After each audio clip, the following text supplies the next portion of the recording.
নমস্কাৰ, আজি আপোনালোকৰ কাৰণে কেইটামান নতুন জবৰ নটিফিকেশ্যন লৈ আহিছোঁ। আপোনালোকে লাষ্টলৈকে চাই থাকিব। প্ৰথম জবটো আছে চম্পাকলা কোম্পানী, ছুপাৰভাইজাৰ মেল, পেকিং আছে ফেল মিমেল দুয়োটা। টোটেল পোষ্ট আপোনাৰ 17টা আছে ইয়াত। কোৱালিফিকেশ্যন মিনিমাম 6 পাছ আপোনাৰ হ'লেই হৈ যাব। চেলাৰী পাব 14,500 পৰা 18,500 পাৰ মান্থ আপোনালোকে পাই যাব।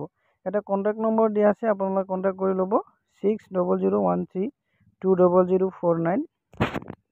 এইটো নম্বৰত আপোনাৰ চিভিটো পঠাই দিব। লোকেশ্যন আছে নাৰেংগী এণ্ড আমিনগাঁও, গুৱাহাটী। আপোনাৰ তাত হ'ব ইণ্টাৰভিউটো। লাষ্ট ডেট দিয়া আছে 20 আগষ্ট 2025। ছেকেণ্ড পোষ্টটো আছে আপোনাৰ হেয়াৰিং কৰি আছে sales and executive security guard. Qualification minimum 10 first হ'লেই হৈ যাব। Fresher can be apply. Gender female male দুয়োটাই আছে। চেলাৰী নেগেটিভল আছে। লোকেশ্যন পল্টন বজাৰ, হাতীগাঁও, গুৱাহাটী। হোৱাটছআপ নম্বৰ দিয়া আছে। বায়'ডাটাখন পঠাই দিব 6001831731। এইটো নম্বৰত আপোনালোকৰ বায়'ডাটাখন পঠাই দিব। 3 নম্বৰ জবটো আছে টেলিকলাৰ। পোষ্ট আছে আপোনাৰ 10টা। বিজনেছ মেনেজাৰ 4টা, ডাটা এণ্ট্ৰি 2টা। কোৱালিফিকেশ্যন গ্ৰেজুৱেট পষ্ট গ্ৰেজুৱেট দুয়োটাই হৈ যাব। Location Guwahati branch. জেণ্ডাৰটো আপোনাৰ মেল ফিমেল দুয়োটা আছে। Salary as per industry standard. আপোনালোকে চিভিখন পঠাই দিব। এইটো দিয়া আছে ইমেইল যোগে পঠাই দিব পাৰিব। এণ্ড 4th জবটো আছে Bhattadev university, Bajali, Pathsala, Assam. Post multi tasking assistant. Salary as per minimum wages company wise পাই যাব।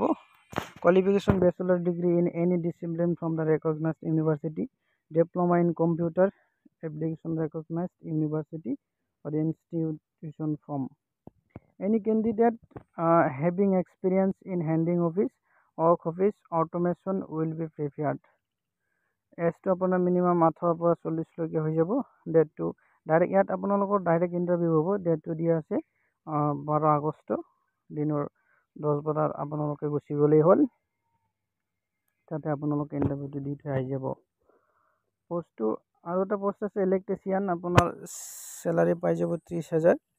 কোৱালিফিকেশ্যন আপোনাৰ ITI pass in electrician trade from any government recognized institute. Electrical workmen permit or electrical supervisor certificate or competency experience আপোনাৰ candidate having minimum 1 বছৰৰ আপোনালোকৰ ইয়াত লাগিব experience. বয়সটো আপোনাৰ 18 পৰা 40 বছৰলৈকে হৈ যাব। ডাইৰেক্ট ইণ্টাৰভিউ হ'ব 19 আগষ্টত দিনৰ 12 বজাত। আপোনালোকে তাত গুচি গ'লেই হ'ল।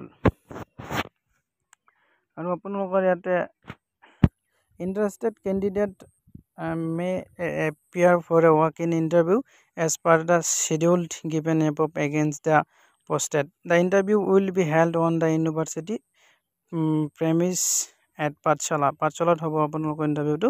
Candidate must be having following documents and a daily filled and signed standard from Assam Gazette part আৰু পৰা আপোনালোকে লৈ আহিব, ডাউনলোড কৰি গুগলৰ পৰা লৈ আহি যাব, ফিল আপ কৰি ল'ব।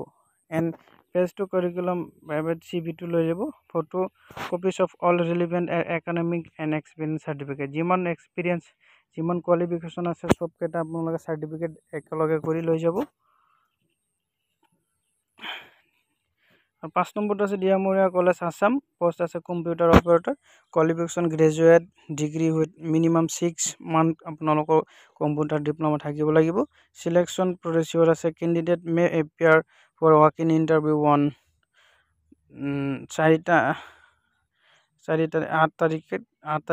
আগষ্টত আছে 4 আগষ্টত আছে 12 বজাত। প্ৰিন্সিপালৰ দিয়ামৰী কলেজ ক্ষেত্ৰীয় কামৰূপত আছে গুৱাহাটীত। আপোনালোকে তাত গৈ ইণ্টাৰভিউটো আৰু অৰিজিনেল ডকুমেণ্ট লগত লৈ যাব। Come with CV and original document লগতে আপোনালোকে CVখন লৈ যাব লাগিব তালৈ যাওঁতে। আজি ইমানলৈকে আছিলে। তো আপোনালোকে নেক্সটটো চোৱাৰ বাবে থেংক ইউ।